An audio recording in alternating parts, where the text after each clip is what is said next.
కరుణించి కటాక్షించి అదాలవాళ్ళ సింహాసనం పరలోక వైభవాన్ని విడిచిపెట్టుకుని నా కోసం పాల్పెట్టబడి తిరిగి పునరుత్థానం చేసినందుకు వందనాలు, తిరిగి రానటువంటి వందనాలు. నా దైనందిన జీవితంలో కాపాడుతూ పోషిస్తున్న రక్షణ వ్యాజ్యం ఆడుతూ శత్రువుల ముందుగా తల ఎత్తుతూ ప్రభా నా తండ్రి నీ నిత్య రాజ్యం కోసం నన్ను వాడుకుంటున్నాను వందనాలు, స్తోత్రం. ఆ కలవరి శిలువలో చేసిన ఒక త్యాగముడు నిత్యం నాయకుడు చూపెడుతున్న ప్రేమ కనికరములను నేను నేర్చుకోగలిగాను. ఈ యొక్క ఆరాధన స్థుతిని అనంతని అరుడైన స్తోత్రాలు సమర్పించుకుంటున్నాము పరమ తండ్రి. ఆమేన్.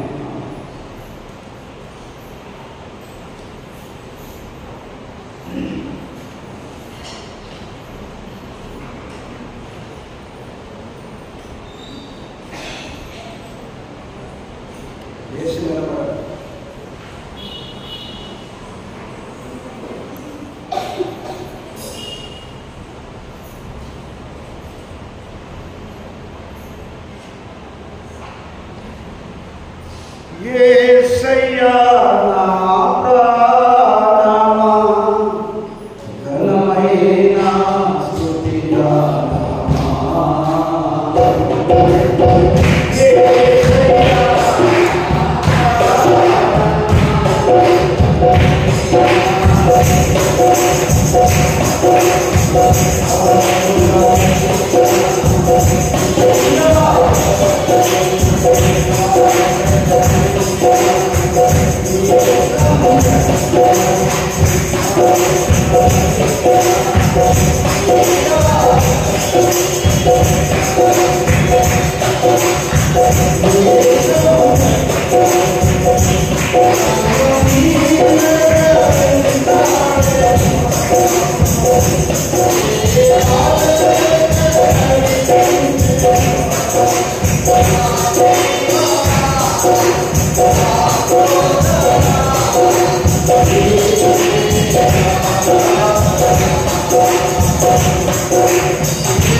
గత 2 వారాల నుండి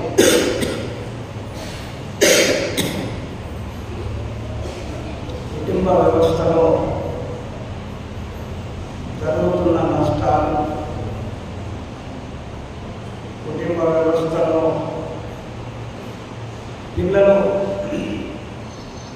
తల్లి తండ్రిని పోలి తల్లి తండ్రుల అడుగు జాడలలో నడవక నడిచి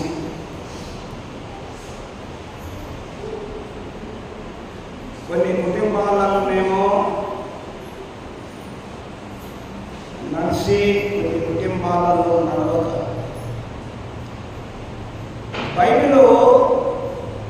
బైబిలుకు అనేకమైన పేర్లు ఉన్నాయి. బైబిల్కు 2 అంచుల ఖడ్గము అనేది ఒక పేరు. పవిత్ర గ్రంథము 2 అంచుల ఖడ్గము.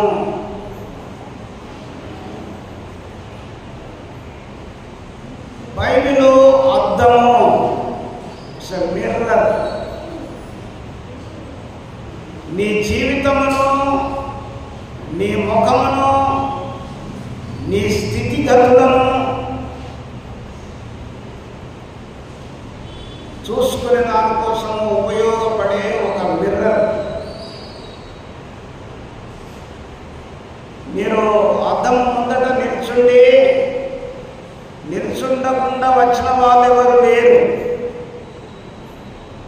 ఖచ్చితంగా అద్దమును చూసుకొని, ముఖమును చూసుకొని, జుట్టును సవరించుకొని వచ్చిన వాళ్ళే. కానీ జీవితమును చూసుకొని వచ్చిన వాళ్ళు ఇక్కడ చాలా మంది లేరు అని నేను ఘంటాపథముగా చెప్పగలుగుతా. కారణము ఏంటిది అంటే మన క్రియ, మన స్థితి. కాబట్టి దేవుని యొక్క బైబిల్ గ్రంథములో నీవు ప్రతిరోజు చదివేవాడవైతే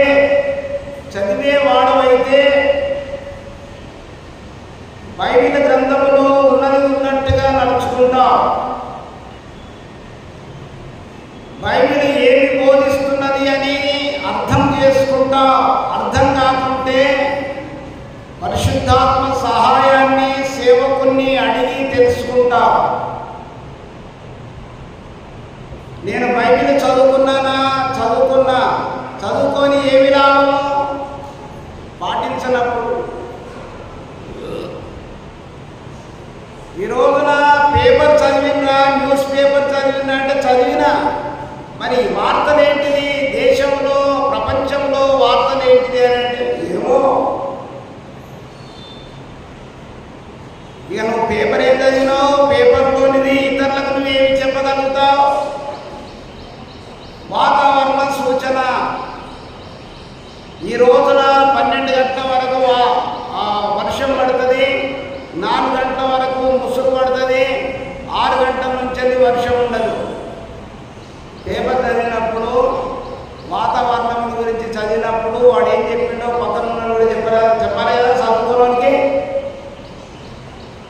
చెప్పనవద్దా? చెప్పాలి కదా. వాడు అడిగిన అనుకో కదా పేపర్ విశేషాలు ఏంటిదంటే ఏమో అంటే వాడు నువ్వు ఒకటే, నువ్వు చదివిన ఒకటే, వాడు చదువుకున్న ఒకటే.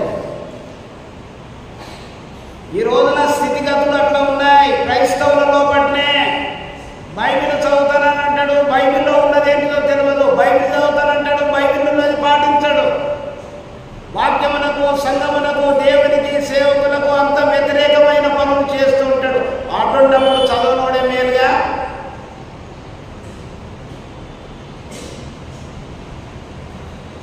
రాజుల చరిత్రలో, న్యాయాధిపతుల చరిత్రలో దేవుడు నడిపించినప్పటి ఆయన నాయకత్వము, వీటి వేరియేషన్స్ నీకు తెలియకుంటే నువ్వు క్రైస్తవులు కాదు.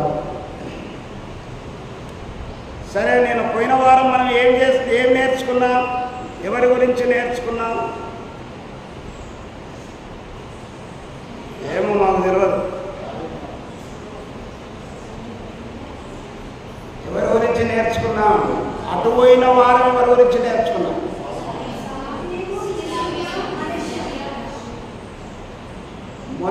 మనము మొదలుపెట్టినప్పుడు ఏ వాక్యాన్ని చదువుకున్నాం?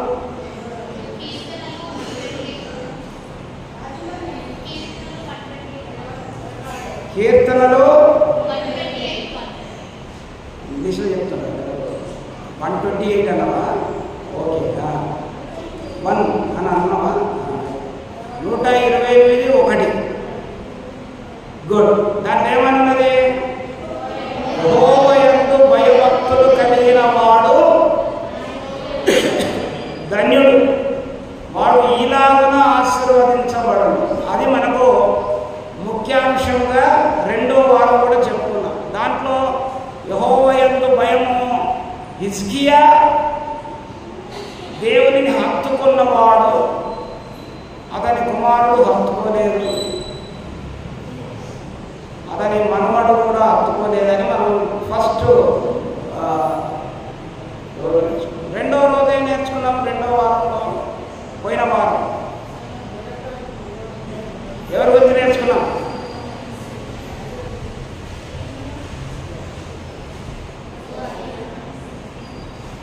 దావీదు గురించి నేర్చుకున్నాం. దావీదును అనుసరించిన సొలొమోను గురించి నేర్చుకున్నాం. అంటే ఇవన్నీ నేనే చెప్పాలి, నేనే బోధించాలా, నేనే చెప్పాలా, నేనే కంఠస్థం చేసుకోవాలా, నేనే అప్పగించుకోవాలా? నువ్వేం చేస్తున్నావు? ఇది పాఠశాల. మందిరము అంటే దేవుని పాఠశాల. ఇక్కడ ఆయన ఉంటాడు, is the master, head master, principal. నేను టీచర్ను, భక్తులందరూ కూడా స్టూడెంట్స్. ప్రిన్సిపాల్ ఇన్స్ట్రక్షన్ ప్రకారంగా టీచర్ చెప్పాలి, స్టూడెంట్స్ నడుచుకోవాలి. మనం ఏం చదువుకున్నాము? సొలొమోను ఆయన విట్నెస్ చెప్తూ ఉన్నాడు. మొదటి రాజుల గ్రంథము 3వ అధ్యాయం 6వ వచనములో సొలొమోను ఇలాగూ మనవి చేసెను, నీ దాసుడును నా తండ్రియునైన దావీదు నీ దృష్టికి అనుకూలముగా సత్యమును నీతిని అనుసరించి యథార్థమైన మనసు గలవాడై ప్రవర్తించను కనుక నీవు అతని ఎడల ఈ దినమున ఉన్నట్టుగా అతని సింహాసనం మీద అతని కుమారుని కూర్చుండబెట్టి అతని యందు మహాకృప చూపి ఉన్నావు. అంటే నీవు నాకు ఒక రాజుగా అవకాశం ఇచ్చినావు, బికాజ్ ఆఫ్ మై ఫాదర్ అనేది దీని తాత్పర్యం. నేను రాజును ఎందుకు కాగలిగినా, నేను రాజును ఎట్లా అయినా అంటే ఇది మా నాన్న భిక్ష, ఇది మా నాయన భిక్ష. మా నాయన చేయబట్టే నేను రాజును కాగలిగిన, ఇది తాత్పర్యం. అయితే ఇక్కడ నాన్న క్యారెక్టర్, నాయన గుణము, నాన్న ఏమై ఉన్నాడు అన్న విషయాలలో ఇక్కడ మనకు అర్థమవుతున్నది ఏంటిది అంటే, మనకు తెలిసినది ఏంటిది అంటే, వాళ్ళ నాన్న భయము భక్తి కలిగి దేవునిని హత్తుకున్నవాడు దావీదు. 7వ వచనం చూడండి, 3వ అధ్యాయము 7వ వచనం నుండి, నా దేవా యెహోవా, నీవు నా తండ్రి అయిన దావీదునకు బదులుగా నీ దాసుడనైన నన్ను రాజుగా నియమించి ఉన్నావు. ఎవరికి బదులుగా? ఎవరు? తండ్రికి బదులుగా కుమారుడు, తండ్రికి బదులుగా కుమారుడు. కాబట్టి తండ్రి స్థానమును, తండ్రి యొక్క అభిరుచులను, ఒక కుటుంబ వ్యవస్థ గురించి చెప్తున్నా, నీవు నీ కుమారులకు ఒక మార్గదర్శకునివి, నీవు నీ కుమార్తెలకు ఒక మార్గదర్శకురాలవు. నీవు ఏమాత్రం కూడా లోకానుసారంగా జీవించినట్టయితే నీ యొక్క కుమారుడు అదే బాటలో నడుస్తాడు, నీ కుమార్తె అదే బాటలో నడుస్తుంది. ఇది బైబిల్ నిరూపిస్తూ ఉంటున్నది. బైబిల్లో ఇది రుజువైతూ ఉంటున్నది.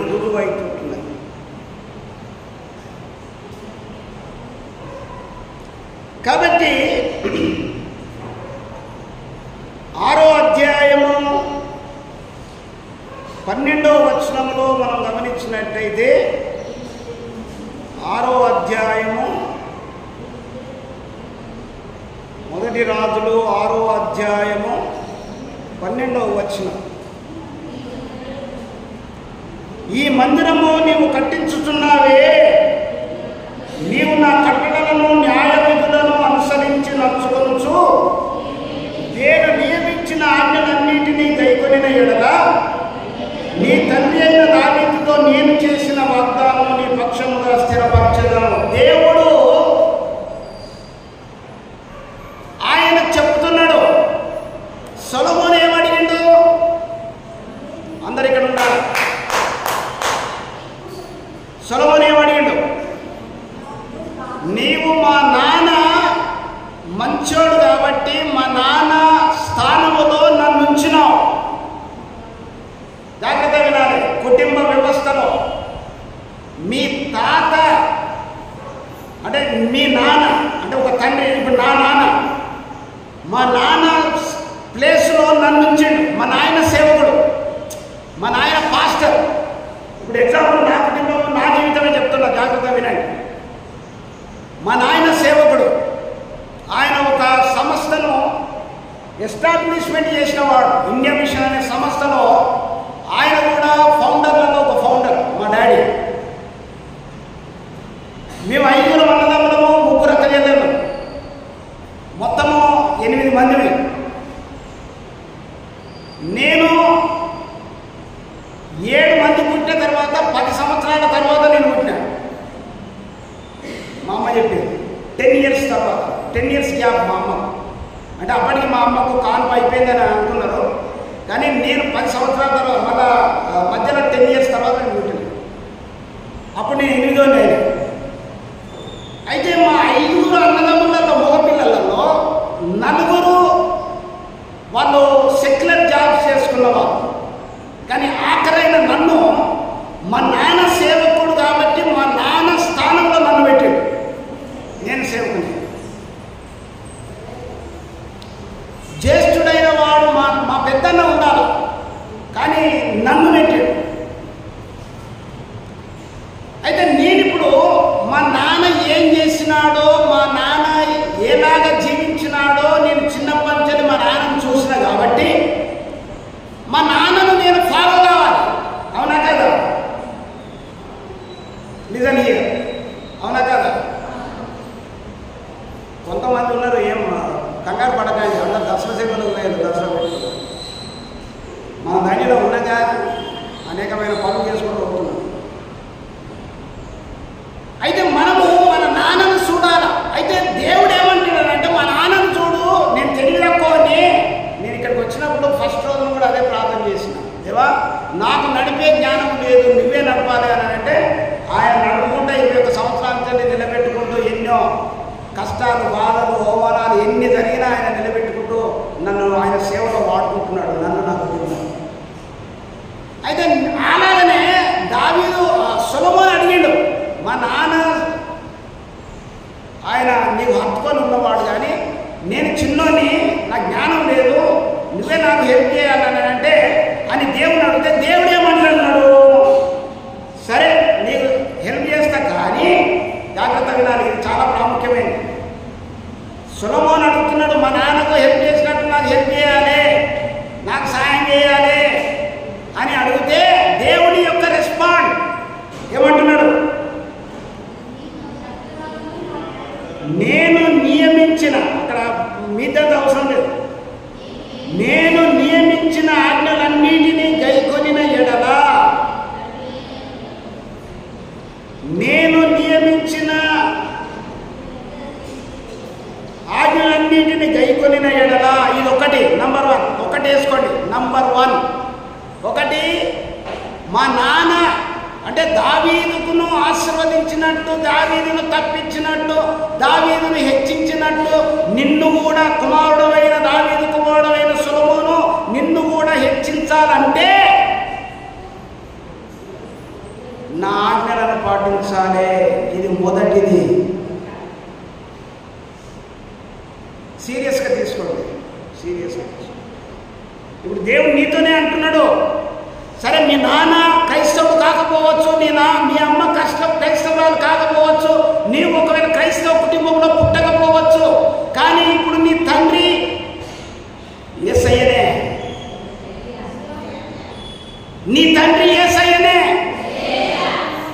ఇప్పుడు ఏమంటున్నాడనంటే, యేసయ్య ఎట్లా జీవించిండో, యేసయ్య ఎట్లా 33.5 సంవత్సరాలు ఈ లోకంలో బతికిండో, అలాగా అదే పౌరుషము, అదే నియమము నువ్వు ఉన్నట్టయితే అది దీని తాత్పర్యం. నేను నియమించిన ఆజ్ఞలన్నింటిని గైకొనిన ఎడల, ఇది దేవుడిస్తున్న ఆజ్ఞలు. 2 ఆజ్ఞలు ఇచ్చిండు, నిన్ను వలని పొరుగువాని ప్రేమించు, ఆత్మతో సత్యముతో ఆరాధించు. నిన్ను వలని పొరుగువాని ప్రేమించు, ఆత్మతో సత్యముతో ఆరాధించు. ఆత్మ సత్యము, ఏ ఆత్మ? పరిశుద్ధాత్మ. ఉన్నదా? ఉంటే నీకు అహం ఉండదు. ఒకవేళ నీ లోపల పరిశుద్ధాత్మ ఉంటే నీకు అహం ఉండదు, తగ్గింపు ఉంటుంది, ప్రేమ. నిన్ను వలని పొరుగు అని ప్రేమించంటే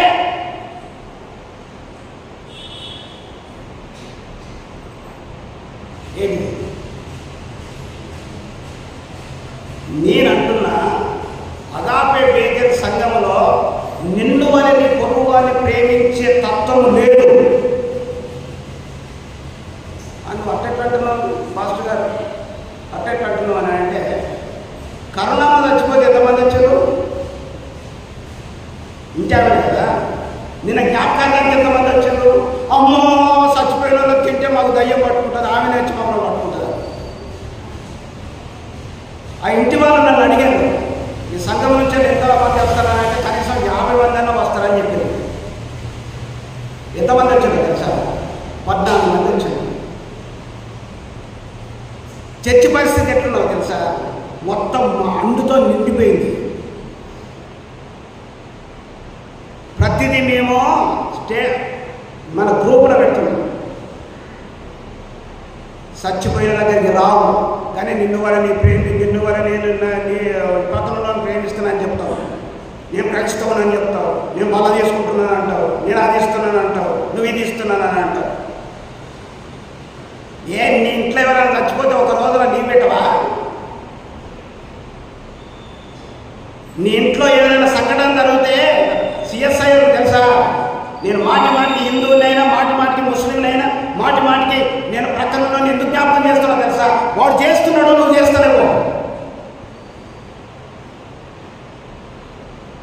సిఎస్ఐలో ఒక్కరు వాళ్ళ చర్చిలో ఎవరైనా చచ్చిపోతే 100 పెట్టి వచ్చేదాకా ఏ ఇంట్లో కూడా నిప్పు రాజేయరు. తాగుతారు, ఫుల్ తాగుతారు, రాత్రంతా భజన చేస్తారు, ఫుల్ తాగే చేస్తారు. కానీ ప్రేమ అనేది చూడదు. మన చర్చిలో ఎన్నో లాషెస్ అంటే శవాల దగ్గర రాత్రంతా ఒక్కరిని కాంగో కొట్టుకుంటా పాట పాడుకుంటున్న రోజులు ఉన్నాయి. జ్ఞాపకం చేస్తా ఎవరెవరని. సంఘం ఏమైంది? వాళ్ళ కుటుంబంలో నన్ను అడిగారు, సంఘస్థులు లేరా, పాటలు పాడే యవనస్తులు లేరా అన్నది.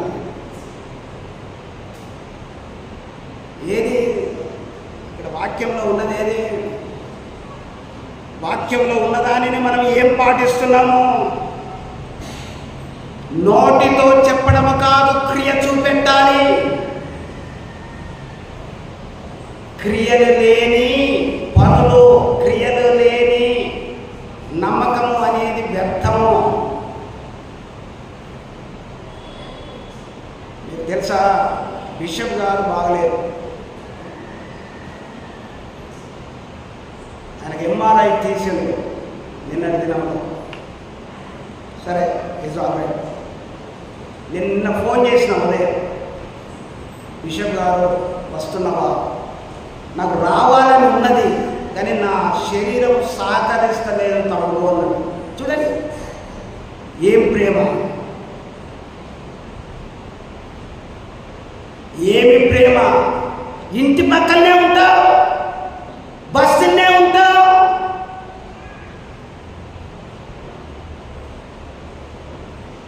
ఇక్కడ ఏమంటున్నాడు? నీ పూర్ణ హృదయము. ఆరాధన ఎక్కచ్చు.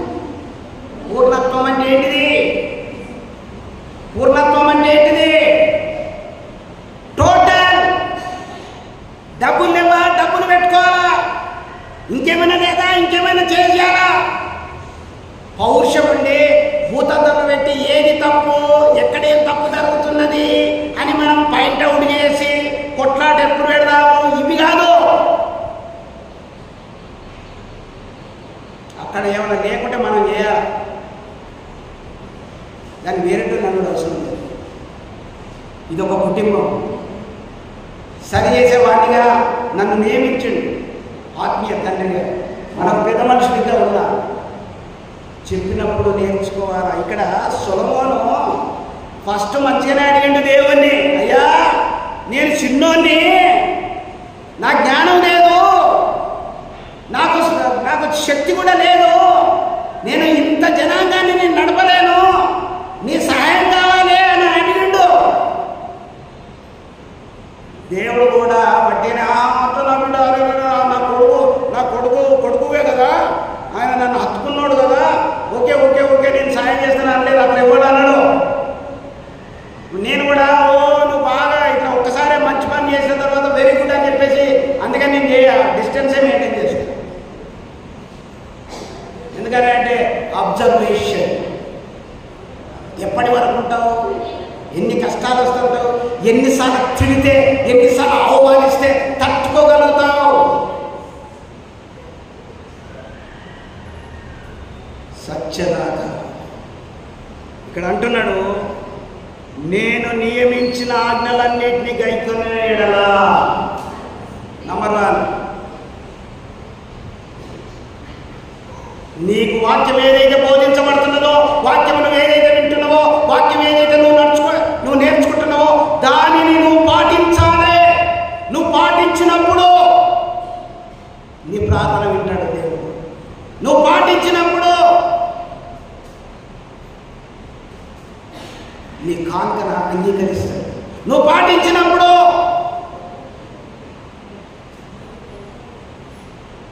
నీ ఆరాధన అంగీకరిస్తావు.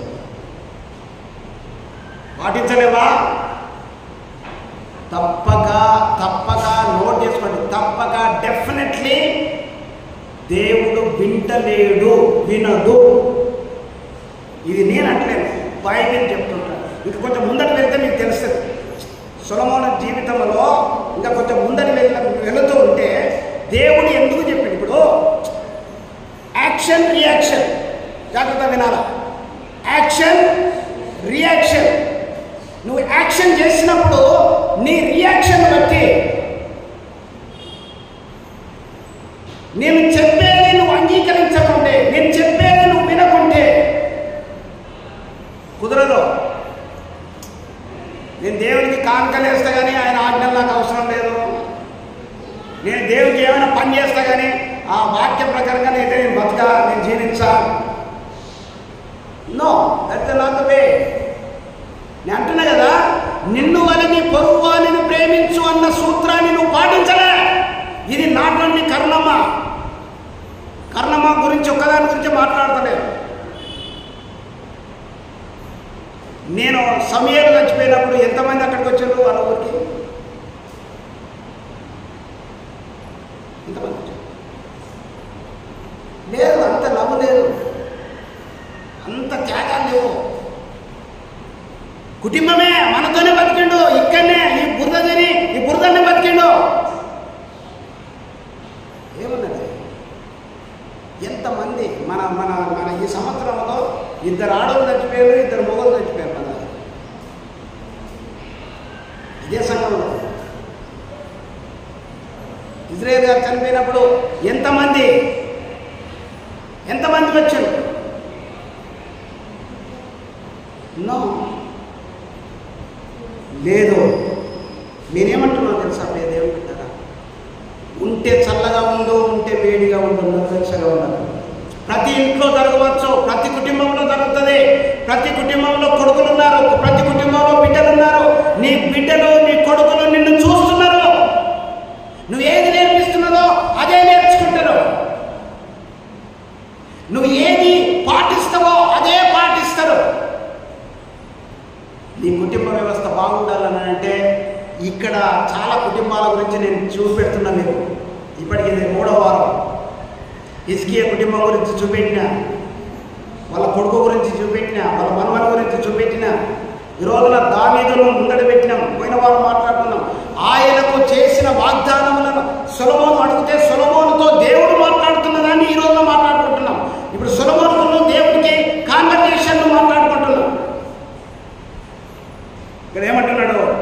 మొదటిది, నా ఆజ్ఞలను పాటించా. రెండోది ఏంటిది? నీ తండ్రి అయిన దావీదుతో నేను చేసిన వాగ్దానమును నీ పక్షంగా స్థిరపరుస్తా. ఎప్పుడో స్థిరపరుస్తా అంటున్నాడు. నువ్వు అది చేస్తే నేను స్థిరపరుస్తా, నువ్వు చేయకుంటే మామూలుగా ఏదో మనుషులు జరుగుతలేదు. దేవునికి, సృష్టికర్తకు, ఒక మానవునికి జరుగుతున్న ఒక ఒప్పందము,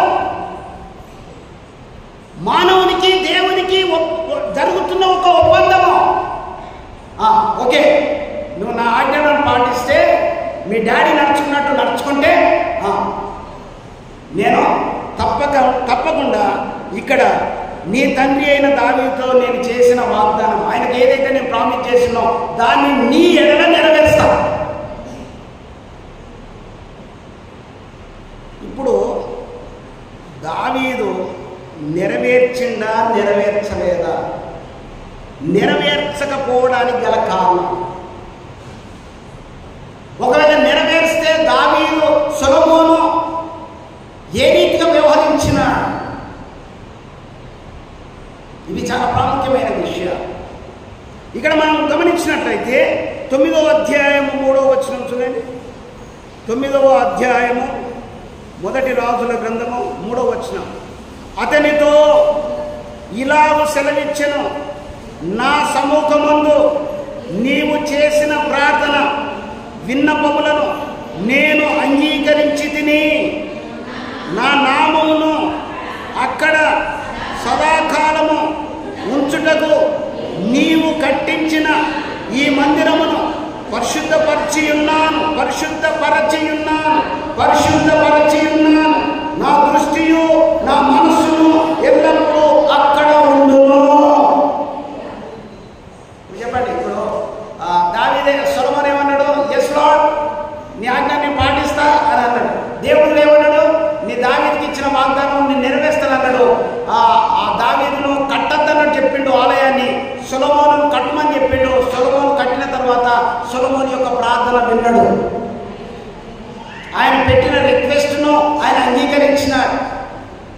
ఆయన పెట్టిన ఆ రిక్వెస్ట్ను ఆయన అంగీకరించి ఓకే అని అన్నాడు. ఇక్కడ ఏమని ఆయన అంటున్నాడు అని అంటే, నీ ప్రార్థన అంగీకరించిన ఒకటోది, రెండోది నేను సదాకాలము ఆ మందిరములో ఆ పరిశుద్ధ మరి ఆ ఆలయాన్ని నేను పరిశుద్ధపరుస్తా. నా కను దృష్టి నా మనస్సు ఎప్పుడూ అక్కడ ఉంటాయి. ఇక్కడ ఏమంటున్నాడు? నా దృష్టియు నా మనస్సును. దృష్టి అంటే ఏంటిది? మనసు అంటే ఏంటిది? దృష్టి అంటే చూడడం, మనసు అంటే ఏంటిది? చాలా మంది చూస్తారు కానీ మనసు ఉండదు. చాలా మంది చూస్తారు కానీ మనసు ఉండదు.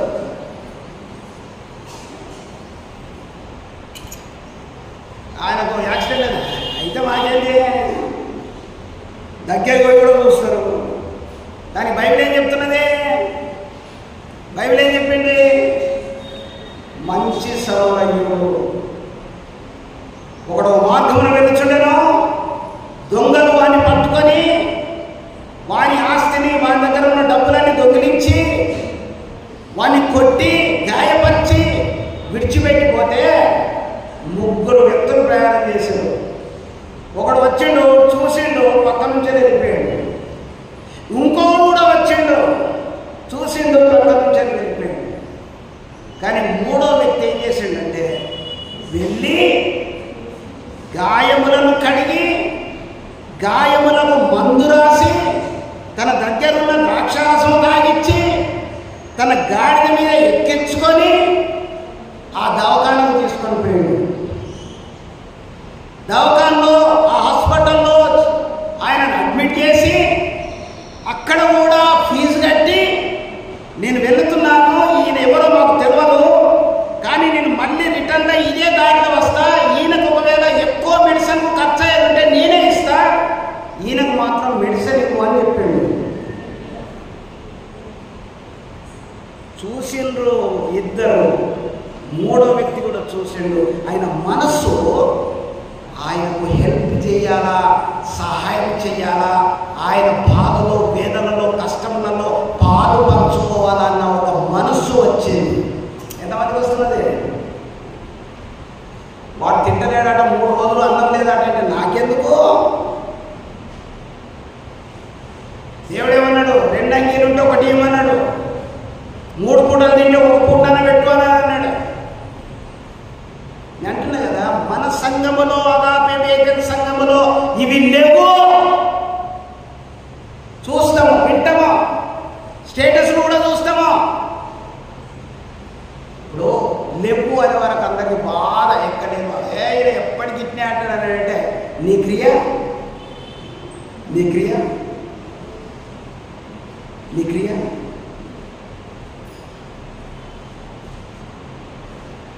క్రియలు లేని విశ్వాసం మృతము. అందరికి పనులు ఉన్నాయండి. Everybody having their own business. God's love, agape love. ఇంకా నయం, ఈ చర్చి పేరు కూడా అగాపే. అగాపే అంటే ఏంటిది? దేవుని ప్రేమ. నీ దేవుని ప్రేమ ఎక్కడ ఉన్నది?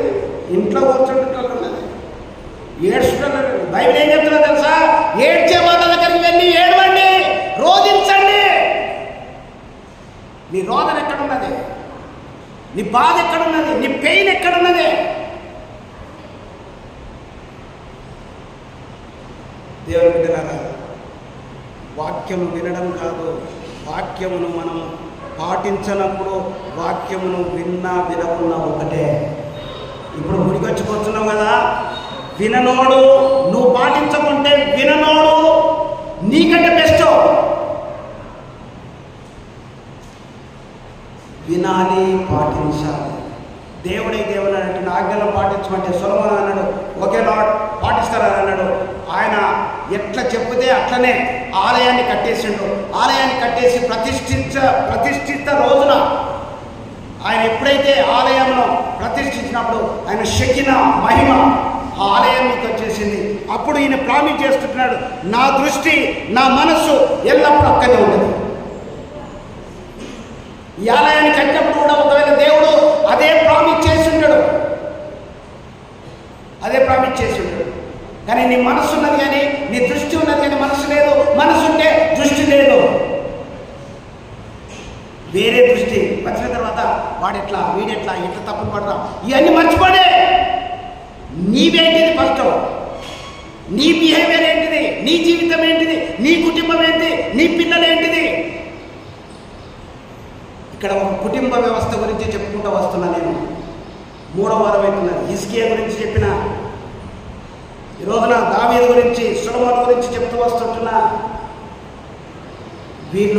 వీళ్ళ జీవితాలలో దేవుడు నిజముగా నెరవేర్చిన క్రియలు ఇవన్నీ, నిజముగా చేసినవి. దేవుడు ఇది చేసిండు కదా, ప్రార్థన వింటాను అన్నాడు, నా మనసు ఉంటుంది అని అన్నాడు, నా దృష్టి ఉంటుంది అని అన్నాడు కదా. బైబిల్ చూడండి, మొదటి రాజుల గ్రంథం 11వ అధ్యాయం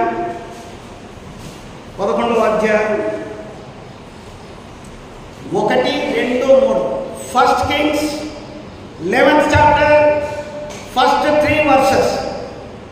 జాగ్రత్తగా మనసు పెట్టి చదువుదాం.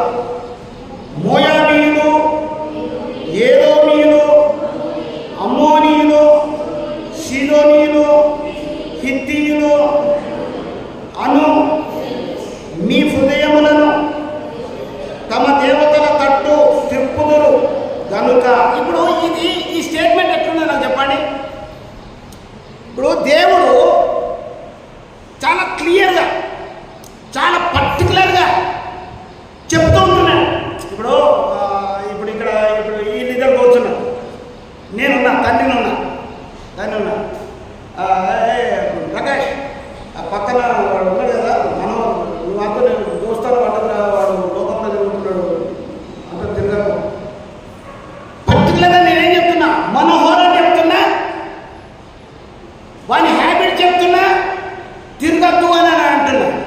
ఏం చేయాలి ప్రకాష్, ఏం చేయాలి? ఆయన పర్లేదు మా దోస్తు నువ్వు అంటే నేను అనుకుంటున్నా అని చెప్పేసి వాడికి అనుకున్నాను. వాడు ఫీల్ అవుతలేవు, వీడు అటువంటి హ్యాబిట్స్ ఉన్నాడు, వీడు మంచోడు, మనోహర్ మంచోడు. నేను చెప్పినారే మనోహర్ ప్రకాశం కదా అని చెప్పిన. వాడు ఏం చేయాలి? చెప్పుడే. ఇప్పుడు నువ్వు లోకంలో ఉన్నప్పుడు నీకు మంచి క్యారెక్టర్ లేనప్పుడు చెప్పుడేనా చెప్పద్దా? మాట్లాడాలి. నా కొడుకులు అట్లా ఎందుకన్నావు, నా బిడ్డలు అట్లా ఎందుకన్నావు, మా ఊళ్ళో అంటే అనుడే, నా కుటుంబం గురించి అంటే అనుడే. నువ్వు ఫైటింగ్ చేసినంత మాత్రాన ఏం ఒరిగేది లేదు. ఇక్కడ దేవుడు అంటలేడా? దేవుడు చెప్తలేడా? మాట్లాడాలి. దేవుడు చెప్తున్నాడా లేడా? ఏమని చెప్తున్నాడు?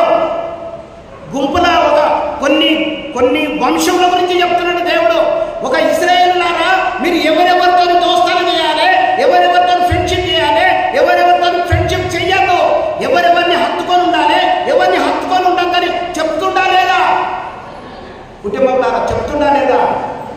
మాట్లాడాలి. చెప్తుండా లేదా? ఎవరితో దోస్తానం చేయద్దు అంటున్నాడు. మోయాబీయులు, ఏదోమీయులు, అమ్మోనీయులు, సీదోనీయులు, హిత్తీయులు అను చెప్పండి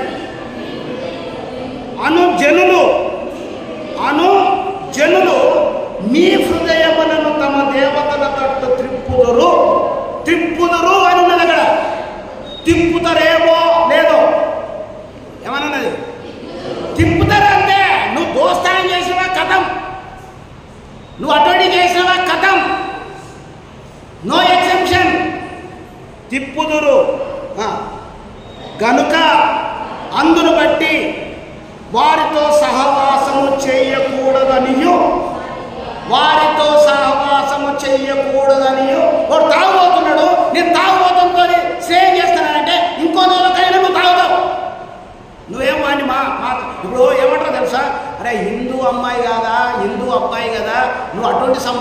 చూసినామనంటే ఒక ఆత్మను రక్షించినట్టు అవుతుందా? అరే నీ పక్కన ఇంటి పక్కనే ఒక ఆత్మలు ఉన్నాయి, ఒక్క ఆత్మ కాదు 10 ఆత్మలు ఉన్నాయి, వాళ్ళని రక్షించరాదు. ఆ అమ్మాయిని తీసుకొచ్చి ఆమె పెట్టే టార్చర్ అప్పుడు భయించి అన్నా దేవా అంటే ఎందుకు ఒక ఆత్మను రక్షించినట్టాడ. అది మన పాస్టర్లకే చెప్తారు చదువు. ఇక్కడ దేవుడు చెప్తున్నాడమ్మా, వాళ్ళు ఏం చేస్తారంటే వాళ్ళు తమ దేవతల తట్టు త్రిప్పుదురు కనుక వారితో సహవాసము చేయకూడదనియు వారిని మీతో సహవాసము చెయ్యని. ఇప్పుడు నువ్వు వాళ్ళతో ఫ్రెండ్షిప్ కాదు, వాళ్ళను కూడా నీతో ఫ్రెండ్షిప్ చేయనీయకు.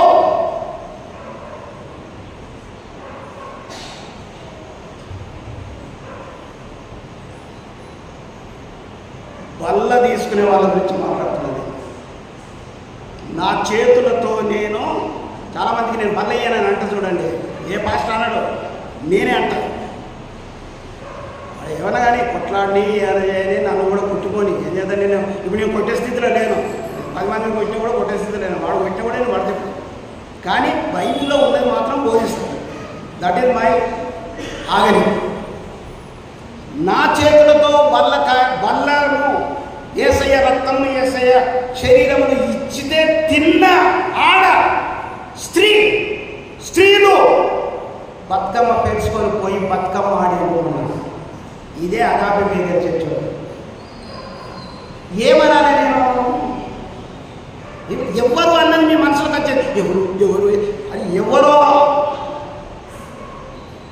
ఇప్పుడు అంత దుర్మార్గం పని చేస్తే ఏం చెయ్యాలి అంటున్నాను నేను. అది సేవకుడు ఏం చేయాలి? ఇక్కడనేమో దోస్తాన చేయొద్దని అంటున్నాడు. దోస్తాన చేస్తే ఇట్లా జరుగుతుంది అంటున్నాడు. నేను దోస్తాన చేస్తా, బొట్టు పెట్టుకుంటా, బోనాలు ఎత్తుకుంటా, ఏమైనా చేస్తాను అంటే అరే రాకుపోయి యెషయా గ్రంథంలో ఏమంటాడు, నిన్ను ఎవడు రమ్మంటాడు? ఎవడు రమ్మంటాడు? చాలామంది ఏమనుకుంటారు తెలుసా, దేవుని ఆలయం పోతే ఆహ్లాదకరమైన వాక్యాలు ఆహ్లాదకరమైన అని చెప్పేది ఉంటే మనసు ఆహా అన్నట్టు ఉంటుంది అని అంటే ఇదే ఆహా అనేది. ఇది నేను ఒకవేళ చేసేవాళ్ళు ఒకవేళ నీ ప్రక్కన ఉన్నట్టయితే, నువ్వు ఒకవేళ అలాంటి వారితో స్నేహం చేసినట్టయితే నువ్వు పశ్చాత్తాపపడాలి. అవును కదా అని చెప్పేసి ఆహ్లాదకరమైన. నేనైతే ఒకవేళ కొంతమంది అట్లా లేకుండా ఎంతోమంది దేవునికి సమీపంగా హిజ్కియాలాగా దేవుని హత్తుకొని, దావీదులాగా దేవుని హత్తుకొని ఉన్నవారు వాళ్ళు ఏమనుకోవాలంటే ప్రైజ్ ది లార్డ్, దేవా నీకు వందనాలు. కొంతమంది ఇట్లా చెడిపోయి ఇట్లా అయిపోతున్నారు ప్రభా. నేను అట్లా కానందుకు, నేను చూసిన దాన్ని నా మనసును నింపుకొని నేను హత్తుకొని ఉంటున్నందుకు నీకు కోట్ల కొలది వందనాలయ్యా అని చెప్పాలి. కానీ ఒకవేళ అలాంటి వాళ్ళ కోసం కూడా ప్రార్థన చేయాలి. ఎంత దుర్మార్గం!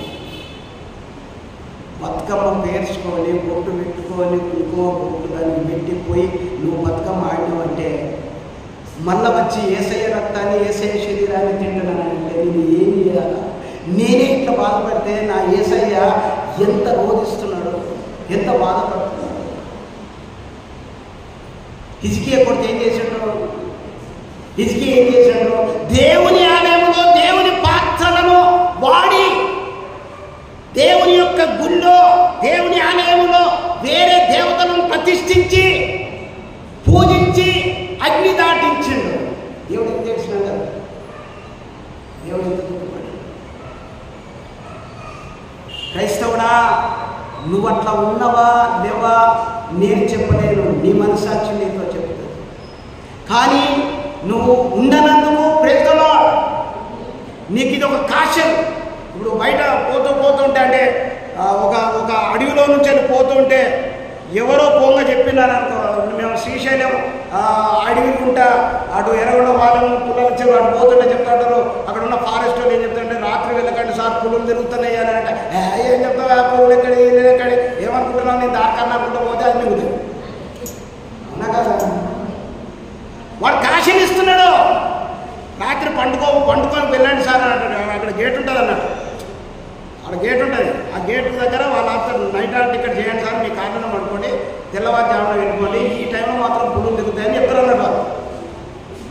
ఇప్పుడు ఇది కూడా అదే కాషన్. మనకు బైబిల్ అదే కాషన్ ఇస్తున్నది. ఆ ఏమిటో లైట్ తీసుకుని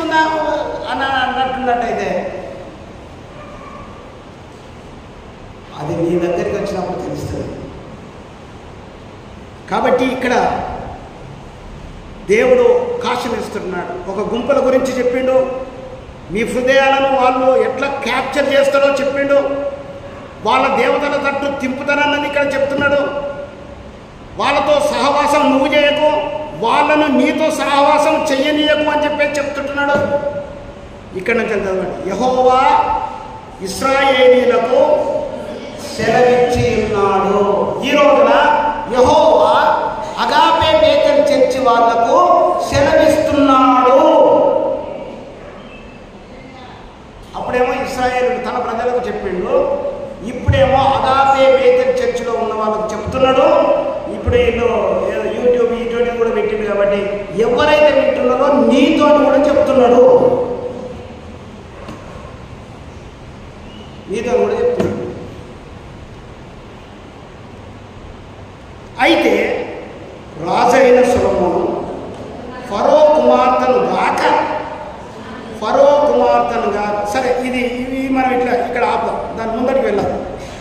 యెహోవా ఇశ్రాయేలీయులకు సెలవిచ్చి ఉన్నాడు. యెహోవా ఇశ్రాయేలీయులకు అనే ప్లేస్లో ఇప్పుడు యెహోవా నాకు సెలవిచ్చి ఉన్నాడు చెప్తాం అందరము. యెహోవా నాకు సెలవిచ్చి ఉన్నాడు. ప్రార్థన చేసుకుందాం. తల వచ్చాడు.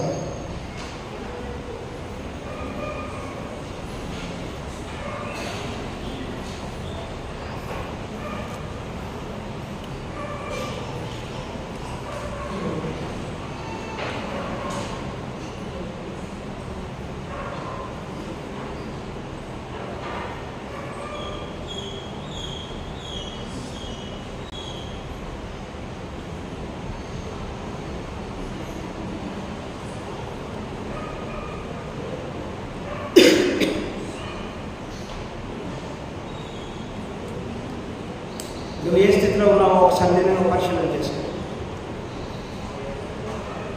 ఎలాంటి స్థితిలో ఉన్నావో నేను పరిశీలన చేసుకో. దేవుడు చెప్తున్నది నీకు అర్థమవుతుందా? దేవుని హృదయము మండుతూ ఉంటున్నది. దేవుని హృదయము మండుతూ ఉంటున్నది. దేవుని హృదయము అడుగుతూ ఉంటున్నది. నువ్వు అన్య దేవతలతోని మరి సావాసంలోనే ఉంటున్నావా? సార్ నేను నువ్వు పరిశీలన చేసు. దేవుని యొక్క సంగమా, నీవు నిన్ను వల్ల నీ పొరుగు అని ప్రేమిస్తున్న సూత్రాన్ని పాటిస్తలేవు. అన్య సంప్రదాయాలు, అన్య సంస్కృతి పాటిస్తూ ఉంటున్నావు. జ్ఞాపకాలకు మీటింగ్లో వెళుతలేవు. చర్చి హాస్పిటల్లో ఉన్నప్పుడు దర్శించలేవు. నేను ఆకలి కొన్నింటిని మీరు నాకు ఆహారం పెట్టలేదు. నేను దిగంబరిగా ఉంటేనే నీవు నాకు వస్త్రములు ఇవ్వలేదు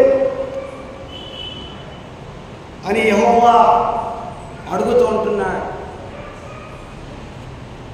నీ ప్రేమ, నీ క్రియ సరి అయిన విధంగా లేదు. ప్రియ అగాపే బేతెల్ సంగమా, ఏం త్యాగం చేస్తున్నావు? ఏం చూస్తున్నావు? సంపూర్ణంగా చేస్తే సంపూర్ణంగా చేయి. నువ్వు చల్లగానైనా వేడిగానైనా ఉండకు. నులివెచ్చగా ఉన్నట్టయితే నేను చల్లగానైనా వేడిగానైనా ఉండు. నులివెచ్చగా ఉంటే నేను ఉండి వేస్తానన్నాను.